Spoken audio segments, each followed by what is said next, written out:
অত্যন্ত আন্তরিকতা ও নিষ্ঠার সাথে কাজ করে ইতিমধ্যে জনমনে আস্থা অর্জন করতে সক্ষম হয়েছে। র‍্যাব 15-র দায়িত্বপূর্ণ এলাকায় অপহরণ, শীর্ষ সন্ত্রাসী ও অস্ত্রধারী সন্ত্রাসী, বিভিন্ন চাঞ্চল্যকর এবং ক্লুলেস বিভিন্ন হত্যাকাণ্ডের রহস্য উন্মোচন, জঙ্গি, মাদক ব্যবসায়ী সহ বিভিন্ন মামলায় দীর্ঘদিনের পলাতক আসামিদের ধরতে এবং তাদের আইনের আওতায় আনতে নিয়মিত গোয়েন্দা নজরদারির পাশাপাশি সফল অভিযান পরিচালনা করে আসছে। ইতিমধ্যে আপনারা জানেন 28 এপ্রিল 2024 তারিখ কক্সবাজার টেকনাফের নীলা ইউনিয়নের জাদিমুরা নয়াপাড়া শালবাগান রাস্তার মাথা থেকে মোহাম্মদ সাইফ নামে এক শিক্ষার্থী অপহরণের শিকার হয়।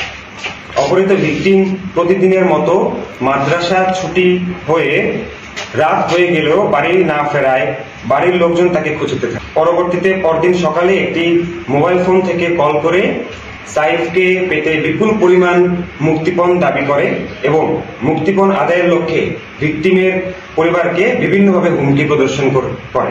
এই ঘটনায় ভিকটিমের মামা বাদী হয়ে টেকনাফ মডেল থানায় একটি লিখিত অভিযোগ দায়ের করেন, যার পরিপ্রেক্ষিতে র‍্যাব 15 এর CPC 1 এর একটি চৌকস দল তাদেরকে অপহরণকারীদের এবং তাদের মূল হোতা সহ বিভিন্ন পর্যায়ে তাদের যে লোকজন ছিল, তাদের যে একটা গোষ্ঠী যারা অপহরণের সাথে সংযুক্ত, তাদেরকে ধরার জন্য গোয়েন্দা তৎপরতা বৃদ্ধি করে। এরই ধারাবাহিকতায় গত 30 এপ্রিল 2024 তারিখ আনুমানিক 16:30 ঘটিকায় কক্সবাজারের টেকনাফ থানাধীন শালবাগান রোহিঙ্গা ক্যাম্প, জাদিমুরা, দমদমিয়া এবং নাজিরপাড়া এলাকায় বিভিন্ন স্থানে অভিযান পরিচালনা করে র‍্যাব 15 CPC 1 টেকনাফের আভিযানিক দল ভিকটিম মোহাম্মদ সাইফ, পিতা মৃত মোহাম্মদ হোসেন, জাদিমুরা নয়াপাড়া এলাকার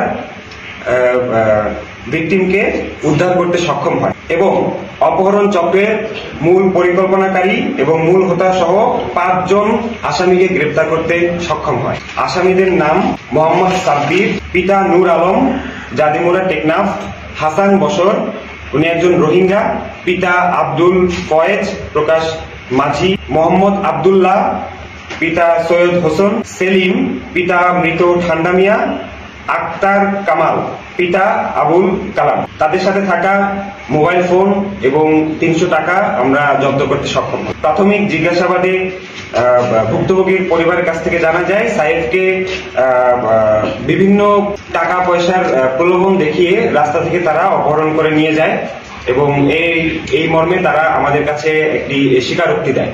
প্রাথমিক আসামিরা বিভিন্ন অপহরণ এবং কিশোর গ্যাংয়ের বিভিন্ন কর্মকাণ্ডের সাথে সম্পৃক্ত ছিল। তারা স্থানীয় ও রোহিঙ্গা কম বয়সী যুবকদের 12 থেকে 15 জনের সমন্বয়ে একটি কিশোর সংস্থার সৃষ্টি করে, যার মাধ্যমে অপহরণ এবং চাঁদাবাজি সহ বিভিন্ন ধরনের কর্মকাণ্ড তারা রোহিঙ্গা ক্যাম্পের পার্শ্ববর্তী এলাকায় তারা সংগঠিত করে থাকে। গ্রেপ্তারকৃতদের বিরুদ্ধে পরবর্তী আইনানুগ ব্যবস্থা গ্রহণার্থে টেকনাফ মডেল থানায় এজাহার দায়ের করা হয়েছে এবং উহা প্রক্রিয়াধীন রয়েছে। ধন্যবাদ।